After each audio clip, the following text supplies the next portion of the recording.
On the night of March 23, 1994, the quiet town of Clarksville, Tennessee was shaken by a tragic event that would leave an indelible mark on the community's memory: the brutal murder of 4 young Taco Bell employees. This story, besides being a narrative of unheard-of violence, highlights the dangers fast food workers can face, especially during the most vulnerable hours of the night.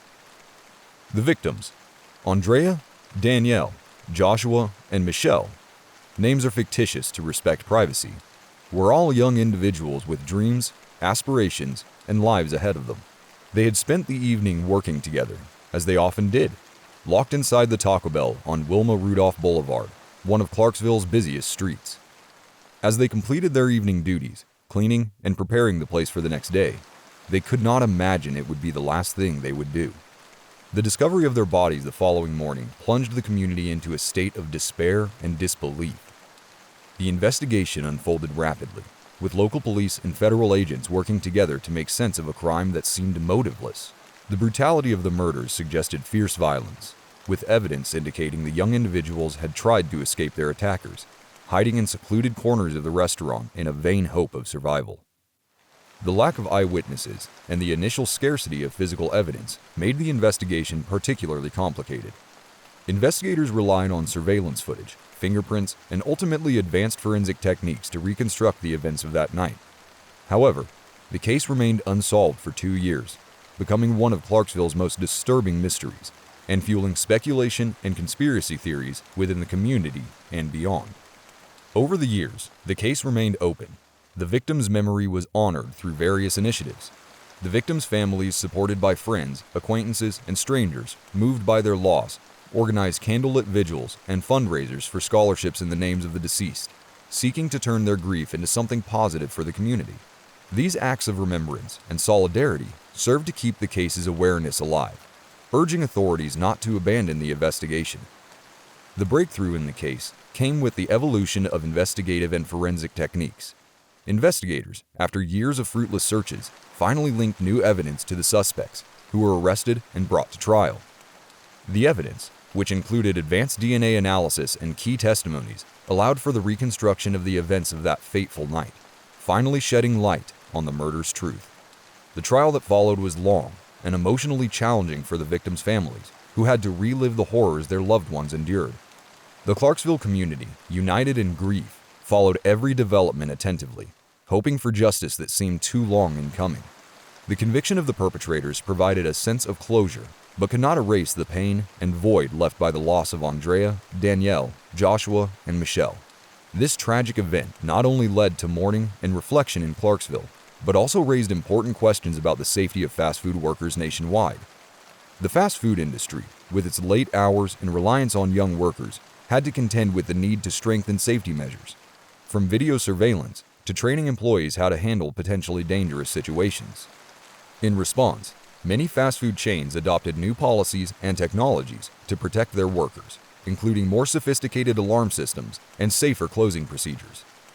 These measures, albeit delayed, represented an important step toward preventing future tragedies similar to the one that struck Clarksville. The Taco Bell murders of 1994 remain a painful chapter in Clarksville's history, and a sad reminder of the risks service workers face daily. However, the victims' memory lives on through the continuous efforts of the community and their families to ensure their loss is not in vain. Through education, activism, and change, the tragedy has led to a legacy of awareness and safety that, hopefully, will protect future generations of workers across the country.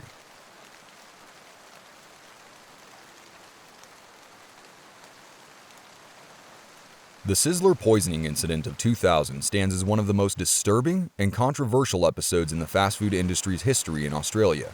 The Sizzler restaurant chain, known for its all-you-can-eat buffets offering a wide variety of appetizers, salads, main courses, and desserts, found itself at the center of a public health nightmare that would have long-lasting repercussions on the entire sector. In July 2000, what started as a series of seemingly unrelated illnesses quickly escalated into a health crisis of alarming proportions. Hundreds of customers from various Sizzler restaurants across Australia began reporting severe symptoms, including high fever, intense abdominal pain, diarrhea, and vomiting. These symptoms were characteristic of a salmonella infection, a dangerous bacterium that can cause serious and even deadly diseases if not properly treated. Alarmed by the rapid escalation of cases, health authorities initiated an epidemiological investigation to trace the source of the outbreak. Investigations revealed that the common denominator among all victims was a recent visit to one of the Sizzler buffets. Specifically, a chicken salad dish appeared to be the infection's vehicle. This discovery led to the immediate temporary closure of the involved restaurants and the withdrawal of all products suspected to be contaminated. But the story takes an even darker and more horror-filled turn when investigations uncovered not just negligence in food handling and storage, but also a deliberate act of sabotage. Among various testimonies, stories emerged of a former employee fired for inappropriate behavior who had sworn revenge against the chain. According to some unconfirmed sources, this individual might have managed to secretly enter several Sizzler locations, deliberately contaminating the chicken salad with a laboratory-cultivated salmonella culture. These details, fit for a thriller screenplay, add an element of psychological terror to the already tragic saga. The community and media's reaction to the outbreak was one of shock and outrage. Entire families had frequented Sizzler buffets as a special treat to celebrate significant occasions, confident in the safety and quality of the food offered. The salmonella epidemic transformed these harmless outings into nightmares, with victims fighting for their lives in hospitals.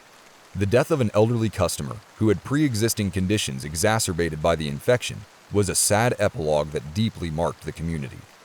The tragedy prompted Australian health authorities to radically review food safety regulations, particularly regarding buffets and self-service restaurants, which posed unique challenges in preventing cross-contamination and bacterial proliferation. Stricter standards for food handling, staff training, and periodic checks were introduced, transforming the fast food dining industry. Meanwhile, the Sizzler brand, once synonymous with abundance and conviviality, struggled to clean up its image. The chain implemented a renewed training program for its employees, focused on food safety, and restructured its buffets to reduce contamination risk. Despite these efforts, for many, the name Sizzler remained associated with the salmonella outbreak, demonstrating how quickly consumer trust can be eroded by such events.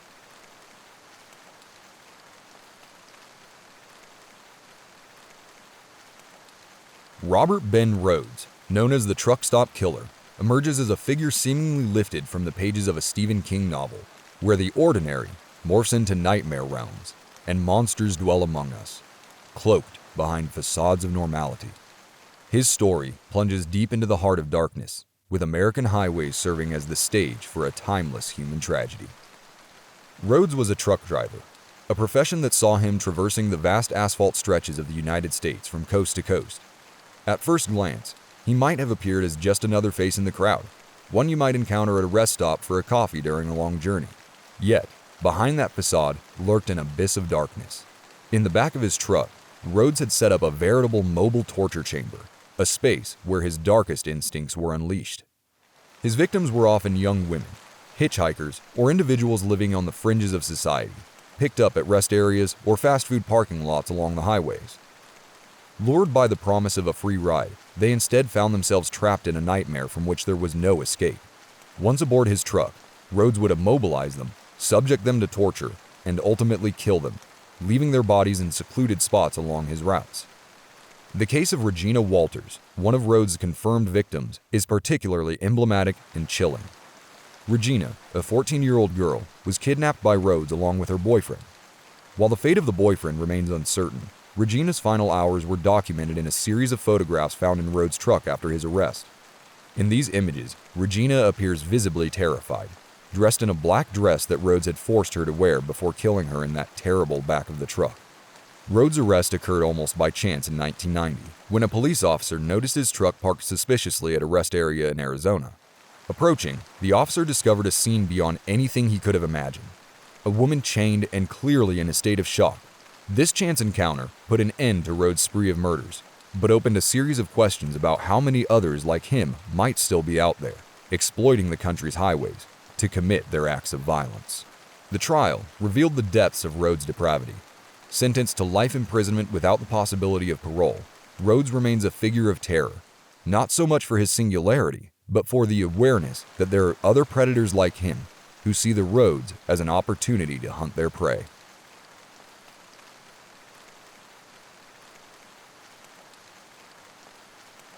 The Kilgore, Texas KFC Murders of September 23, 1983 unfolded a tragedy that would forever mark the community.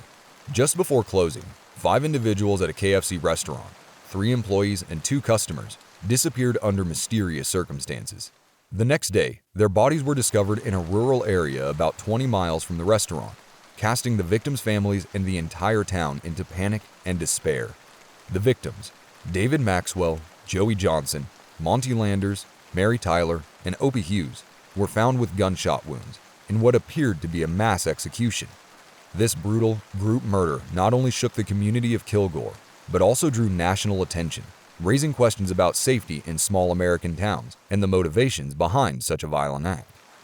In the years that followed, the investigation into the KFC murders proved complex and frustrating for the authorities. The lack of direct eyewitnesses and concrete evidence made it difficult to identify the perpetrators. The case remained unsolved for years, fueling conspiracy theories and speculation about the possible identity of the murderers and their motives.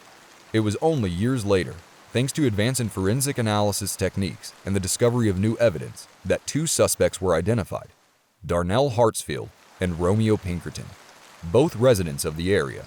After a lengthy legal process that included controversial confessions and debates over the reliability of the evidence, both were convicted of the quintuple murder and received life sentences. Despite the convictions, the case continues to raise doubts and questions. Some community members and victims' relatives wonder if the real culprits were indeed captured and convicted, or if other individuals involved in the crime remain at large. The lack of a clear motive and a comprehensive explanation of the events of that tragic night has left an open wound in the Kilgore community. This case, beyond its tragic reality, reflects the challenges encountered in investigating group murders, where motives can be obscure and evidence scarce. Even after the case's closure in the eyes of the law, the victims' families and the community continue to seek answers and hope for a full understanding of what transpired.